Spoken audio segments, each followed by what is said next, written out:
എന്തുകൊണ്ട് വേനൽക്കാലത്ത് ചൂടുള്ള വെള്ളം കഴിക്കരുത്, പാനീയം കഴിക്കരുത്, പാനകം കഴിക്കണം.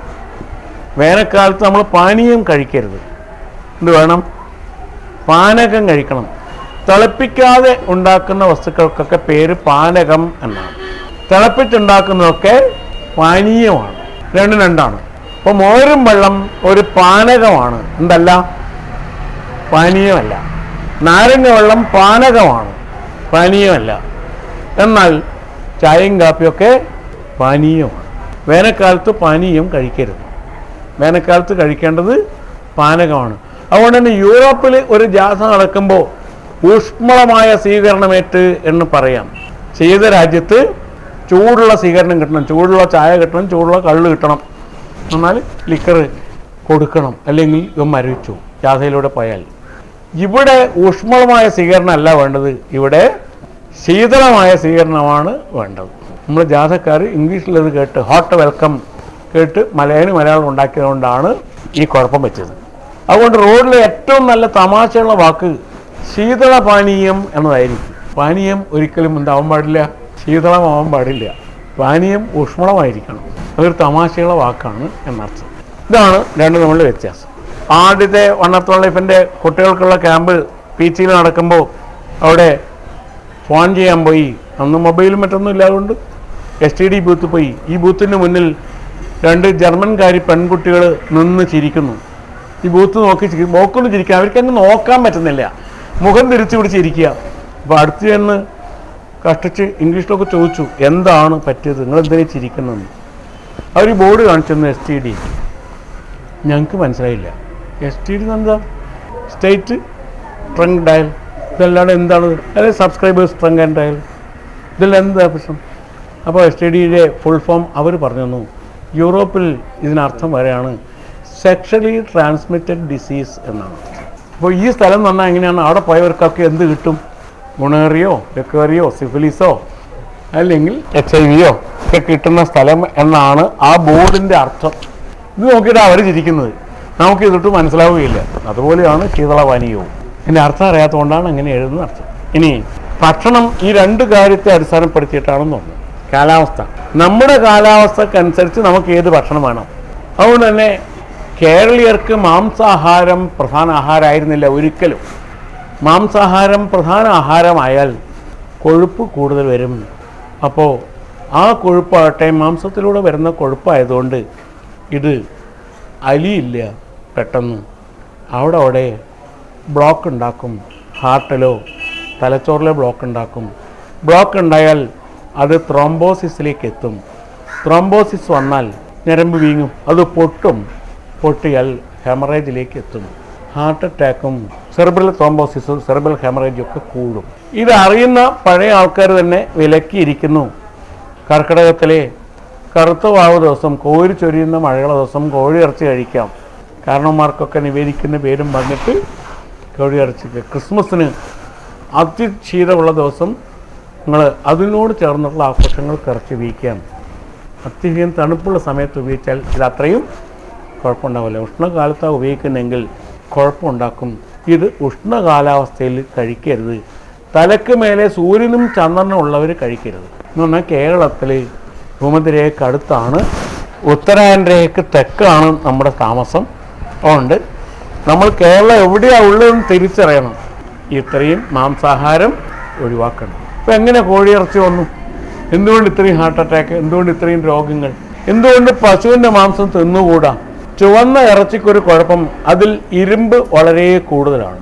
എല്ലാ ചുവന്ന ഇറച്ചികളും, പശുവിൻ്റെയും കാളയുടെയും മറ്റേ പോത്തിൻ്റെയൊക്കെ ഇറച്ചിയിൽ ചുവന്ന ഇറച്ചിക്കൊരു കുഴപ്പമുണ്ട്, ഇരുമ്പ് വളരെ കൂടുതലാണ്. അത് ഒരു തവണ ദഹിച്ചത് കൂടിയാണ്. ഒരു തവണ ദഹിച്ചതാകുമ്പോൾ നമ്മുടെ ദഹനരസത്തിൻ്റെ ആവശ്യമില്ല. ഇത് ദഹനരസം ആകെ ആവശ്യം വരുന്നത്, പിത്തരസം അല്പം ആവശ്യം വരുന്നത് കോശങ്ങളിൽ നിന്ന് ഇതിനെ വേർതിരിച്ചെടുക്കാൻ മാത്രമാണ്. സ്വീകരിക്കാൻ ഇതിൻ്റെ ആവശ്യമില്ല. അതുകൊണ്ട് അത്തരക്കാർക്ക് എന്താവും? ശരീരത്തിൽ ഇരുമ്പിൻ്റെ അംശം കൂടും. ഇരുമ്പിൻ്റെ അംശം കൂടിക്കഴിഞ്ഞാൽ അത് ഹീമോഗ്ലോബിൻ ഉണ്ടാക്കാൻ വേണ്ടതിൽ വളരെ കൂടുതൽ കിട്ടിക്കഴിഞ്ഞാൽ അത് രക്തത്തിൽ സൂക്ഷിക്കും. രക്തത്തിൽ സൂക്ഷിക്കുന്നത് ഇരുമ്പിൻ്റെ ഒരു ദ്രാവകമായിട്ടാണ്. ഇതിന് പേര് സീറം ഫെറിറ്റിൻ എന്നാണ്. ഫെറസ് എന്നാണ് ഇരുമ്പ്, സീറം ഫെറിറ്റിൻ. സീറം ഫെറിറ്റിൻ കൂടിയാൽ കറുത്ത വാവ് ദിവസം സൂര്യനും ചന്ദ്രനും ഒന്നിച്ച് വരുമ്പോൾ തലക്ക് മേലെ ആകർഷണബലം കൂടും. ആകർഷണബലം കൂടിക്കഴിഞ്ഞാൽ തലയിലേക്ക് രക്തപ്രവാഹം കൂടും. സെറിബ്രൽ ഹെമറേജ് വന്നു കഴിഞ്ഞാൽ പാർഷ്യൽ പാരാലിസിസ്, ഒരു ഭാഗം തളർന്നു പോകുന്ന രോഗം വരും. അല്ലെങ്കിൽ പൂർണ്ണമായ പാരാലിസിസ്, അരക്ക് താഴേക്ക് പൂർണ്ണമായിട്ട് തളർന്നു. മിക്കവാറും ഒരു ഭാഗം വരിക, തലച്ചോറിൻ്റെ ഏത് ഭാഗമെങ്കിലും. ഇപ്പോൾ വലത് ഭാഗമാണ് പോയതെങ്കിൽ ശരീരത്തിൻ്റെ ഇടത് ഭാഗം തളരും. ഇടത് ഭാഗമാണ് പോയതെങ്കിൽ വലത് ഭാഗം തളരുന്ന രോഗത്തിലേക്ക് നമ്മൾ എത്തും എന്നർത്ഥം. ഒരു ദ്രാവകമാണ്, കൊടുത്ത ദ്രാവകമാണ് ബ്ലഡ് പ്ലാസ്മയിൽ കിട്ടുന്നത് സീറം ഫെറിറ്റിൻ എന്നാണ് അതിന് പേര്. അത് മാഗ്നറ്റിക് ഇൻഡക്ഷൻ, കാന്തികത്വം ഉള്ള ഏത് ലോഹത്തിനും ഇത് സംഭവിക്കാം.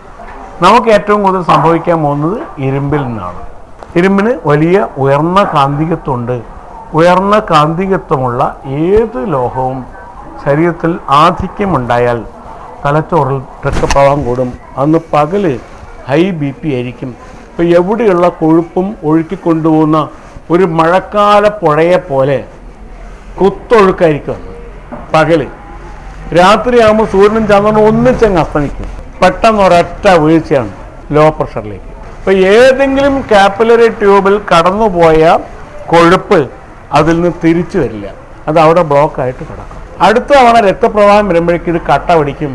കട്ട പിടിച്ചു കഴിഞ്ഞാൽ പിന്നെ ഒരിക്കലും ഇതിനെ ഇളക്കി കളയാൻ പറ്റില്ല. വലിയ പ്രയാസമാണ്. ഒരു ഉപവാസം കൊണ്ടും ഇതിനിളക്കി കളയാൻ പറ്റില്ല. ഇതിൻ്റെ പ്രത്യേകം ഒന്നുകിൽ ആയുർവേദ ചികിത്സ അല്ലെങ്കിൽ യോഗ മാത്രമേ വഴിയുള്ളൂ. കാപ്പിലറി ബ്ലോക്ക് നീക്കാൻ വേറൊരു വഴി പ്രകൃതിക്ക് ഇല്ല. ആയുർവേദത്തിൽ മരുന്നുകളുണ്ട്, കടുക്കൊക്കെ എൻ്റെ പ്രധാനപ്പെട്ട മരുന്നാണ്. ഇതല്ലാതെ അതും ആയുർവേദം അതിൻ്റെ ഫിലോസഫിയോടെ പഠിച്ചവർക്ക് മാത്രമേ ഇത് മനസ്സിലാവുള്ളൂ. വെറുതെ ഇന്ന രോഗം ഇന്ന മരുന്ന് എന്ന രീതിയിൽ മെക്കാനിക്കൽ ആപ്ലിക്കേഷൻ പഠിച്ചവർ യാന്ത്രികമായി ചികിത്സിക്കുന്നവരെ കൊണ്ട് ഇത് ചെയ്യാൻ സാധ്യമല്ല. അതുകൊണ്ട് സർട്ടിഫിക്കറ്റ് ഉണ്ടോ ഇല്ലയോ, വ്യാജമാണോ അല്ലയോ എന്നൊക്കെ സർക്കാർ പറയുന്നതല്ല നമ്മുടെ കാഴ്ചപ്പാട് ഇതിൻ്റെ ഫിലോസഫിയാണ്. ഫിലോസഫിയോടുകൂടി കയ്യിലുള്ള വൈദ്യം വിചാരിച്ചാൽ ഇത് മാറ്റാൻ പറ്റും, അല്ലെങ്കിൽ ഇത് മാറ്റാൻ പറ്റില്ല. അതേപോലെ തന്നെ യോഗ പഠിക്കുന്നത് അതിൻ്റെ ഹ്യൂമൻ ഫിസിയോളജിയോടുകൂടി പഠിച്ചവൻ, ശരീരശാസ്ത്രത്തോടു കൂടി പഠിച്ചവൻ ആണെങ്കിൽ ഇത് ചെയ്യും. അതല്ലാത്തവർ യോഗ ഒരു വ്യായാമമായി പഠിച്ചവരാണെങ്കിൽ അവർക്കിത് ചെയ്യാൻ പറ്റില്ല. പലപ്പോഴും യോഗ ആചാര്യന്മാരെന്ന് പറഞ്ഞ് നമ്മൾ പറയുന്ന പലരും വെറും ഒരു വ്യായാമം എന്ന നിലയ്ക്ക് യോഗയെ കാണുന്നു. യോഗ വ്യായാമമല്ലത്, തികച്ചും വ്യത്യസ്തമാണ്. അതിൻ്റെ കാഴ്ചപ്പാട് വ്യത്യസ്തമാണ്, ആവശ്യം തന്നെ വ്യത്യസ്തമാണ്. ആ രീതിയിലുള്ളവർക്ക് ചെയ്യാൻ കഴിയില്ല. അതുകൊണ്ടാണ് ഈ രംഗത്ത് വിജയിക്കാൻ കഴിയുക ഭാരതീയ ദർശനത്തിനായിരിക്കും എന്ന് പറയുന്നത്. ലോകത്തിന് മാതൃ കാണിക്കാൻ പറ്റുന്നത് ഭാരതത്തിനോ ചൈനക്കോ മാത്രമാണ്. ഇത്രയും പാരമ്പര്യമുള്ള, ഇത്രയും പഴകിയ ദർശനം ഭാരതത്തിനോ ചൈനക്കോ മാത്രമേ ഉള്ളൂ. മറ്റൊരു രാജ്യത്തിന് സാധ്യമല്ല. ഇതിൽ നിന്ന് മാത്രമാണ് ബാക്കിയുള്ളവർ പഠിക്കാൻ. ഇതാണ് അതിൻ്റെ ശാസ്ത്രതത്വം. അതുകൊണ്ട് മാംസാഹാരം പറ്റില്ല. പിന്നെ എങ്ങനെയാണ് മാംസാഹാരം ഇവിടെ വന്നത്? നമ്മുടെ ടെക്സ്റ്റ് ബുക്കുകളിൽ പ്രോട്ടീൻ ഫുഡ് കഴിക്കുക എന്നെഴുതിയിട്ട് പ്രോട്ടീൻ ഫുഡിൻ്റെ ചിത്രം വെച്ചിരിക്കുന്നത്, പേര് കാണിച്ചിരിക്കുന്നതും ഇറച്ചി, മുട്ട, പാല്, അവസാനം പയർവർഗ്ഗങ്ങളിലും ഇതുണ്ട് എന്നൊരു വാക്യമുണ്ട്. സത്യത്തിൽ നമുക്ക് ആവശ്യമുള്ള ഏറ്റവും നല്ല പ്രോട്ടീൻ ഉള്ളത് പയർവർഗ്ഗത്തിലാണ്. ഇവിടുത്തെ കാര്യം മാത്രം, കേരളത്തിലേക്ക് ഇനി ചെറുപയർ വരില്ല. കേരളത്തിൽ ചെറുപയർ എത്തിക്കുന്ന മൈസൂർ സ്റ്റേറ്റിൽ ഉള്ള സ്ഥലങ്ങൾ മുഴുവനും സൂര്യകാന്തി കൃഷിയാണ്, ബഹിരാഷ്ട്ര കുത്തക ചെയ്യിക്കുന്നതാണ്. എന്നിട്ട് ഡോക്ടർമാർക്ക് മുഴുവൻ നിർദ്ദേശം വന്നു, ഇനി സൂര്യകാന്തി എണ്ണ മാത്രമേ ഉപയോഗിക്കാൻ പാടുള്ളൂ നിർദ്ദേശം വന്നിട്ടുണ്ട്. അത് എല്ലാ രോഗികളോടും പറയണം. ഇപ്പോൾ ഏത് രോഗം കൊണ്ട് ആസ്പത്രി പോയാലും നിങ്ങളോട് പറയും വെളിച്ചെണ്ണ ഉപയോഗിക്കരുത്, സൺഫ്ലവർ ഓയിലേ ഉപയോഗിക്കാൻ പാടുള്ളൂ. കാരണം കേര കൃഷിക്കാരൻ ജീവനോടെ നിലനിൽക്കുക എന്നുള്ളത് അവരെ ആവശ്യമല്ല. കേരളീയർ പോലും വെളിച്ചെണ്ണ ഉപയോഗിച്ചില്ല, പിന്നെ ഇത് ആരെ ഉപയോഗിക്കാൻ പോകുന്നു? പാരഷൂട്ടുകാരൻ പുറത്ത് വെളിച്ചെണ്ണ നേരിട്ടുള്ളൂ, ചിത്രത്തിലേ തേങ്ങയുള്ളൂ. അതല്ലാതെ വെളിച്ചെണ്ണ ഉണ്ടാക്കാനുള്ള വിദ്യ അവർക്കറിയാം. അത് യൂറോപ്പിലെ മണ്ണെണ്ണ, മിനറൽ ഓയിൽ എന്നാ പറയുക. മണ്ണെണ്ണയും അല്പം വെളിച്ചെണ്ണയുടെ മണം ഉണ്ടാക്കുന്ന രാസവസ്തുണ്ട്, അതും കൂടി ചേർത്താൽ ഒന്നാം തരം വെളിച്ചെണ്ണയായിട്ട് വരും. തേച്ച കാവ്യമാധവനാവുന്നതിന് വരും കഷണ്ടിത്തലയാണ് ഉണ്ടാവുകയെന്ന് മാത്രമേ. വിദ്യയുണ്ട്, വളരെ എളുപ്പമാണ്. ഒന്നാം തരം മണമായിരിക്കും വെളിച്ചെണ്ണയുടെ. പക്ഷെ വെളിച്ചെണ്ണ അല്ലാതെ തേങ്ങ കണ്ടിട്ടേ ഇല്ല. ഇത് തത്വം. ചെറുപയർ വരില്ല. ചെറുപയർ വന്നില്ലെങ്കിൽ നമ്മുടെ കുഞ്ഞുങ്ങൾക്ക് ഉയരം ഉണ്ടാവില്ല. ചെറുപയറിൽ ഒരു എൻസൈം ഉണ്ട്, ലൈസീൻ എന്നാണ് പേര്.